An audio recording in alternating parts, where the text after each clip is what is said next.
Hey, shalom YouTube, it's Futch, welcome back. Hey guys, I saw a video recently by Southern Prepper 1 talking about the ShelterLogic shelters that are out there, and I wanted to share with you our shelter. This is kind of a tannish color, and it's oh shoot, I don't remember what it is more, like it's like 16 by 10 or something like that. It's big enough, it's meant for like a full-size car or truck to fit in there.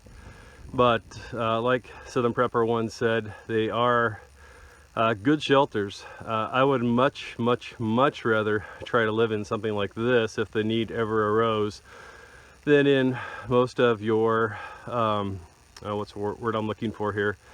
Your Walmart, Target type tents like that are out there. And even some of the $300 and $400 tents, because they just can't weather the storms and the bad weather. And we've had this thing up for 6 months now, and you know, I'll show you, here's the worst thing that's happened to this shelter so far. Their trademark is weathered a little bit. That's about it. So let's go inside and take a look and see how it's built.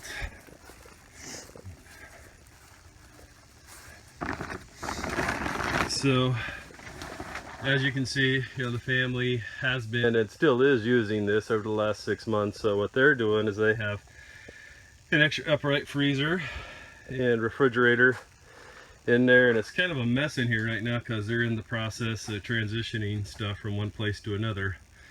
But I also want to share a couple things with you. What we also did was we put down tarps on the ground as liner, and you see how it's kind of rolled up there?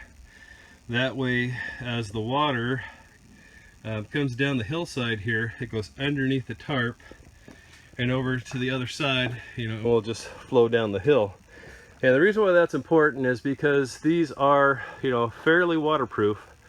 And the importance of that is otherwise you may end up having condensation rain inside your shelter.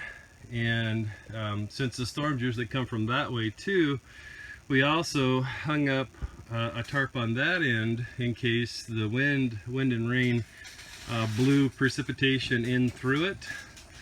And then this is on top of that one right there, the gray tarp on top of the green tarp. And again, to keep the water flowing underneath. And you know, everything in here is kept perfectly dry thus far. We haven't had, you know, even one problem with water getting in here. And you know, it is, you know, a metal enforced construction going all the way around. And then on the bottom here you've got, you know, of course, some little bars that go across the bottom, so if need be you could just pick up the whole shelter and move it. But I'd also reiterate exactly what Southern Prepper 1 said, and that is, if you're going to use something like this, make for darn sure that you anchor it down. They give you anchors for a reason, and make sure that you use them. And but I'll show you that here in a sec. So here's the anchor mechanism right here. You can see there's a ratchet there and there's a ratchet there, and it's kind of overgrown right now, but there is a, you can kind of see it right there. There's an anchor that was driven into the ground. And so then on the outside, they're fairly weatherproof. They got this baffle that hangs out over the side to keep the water flowing down and away from the structure. And so yes, this would be a very good thing to have put up on your property, or even just stored in a box. And for those of you that are thinking, you know, I don't want something like that, I want an actual tent, we have a Cabela's brand Alaknek tent, an outfitter's tent.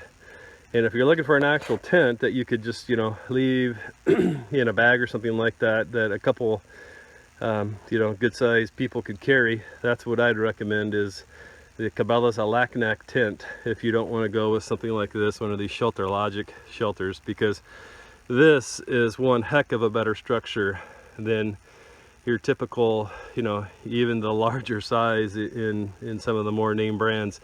This is a much better product for your money than most of those tents that are out there. Thanks for joining me today, guys. Shalom.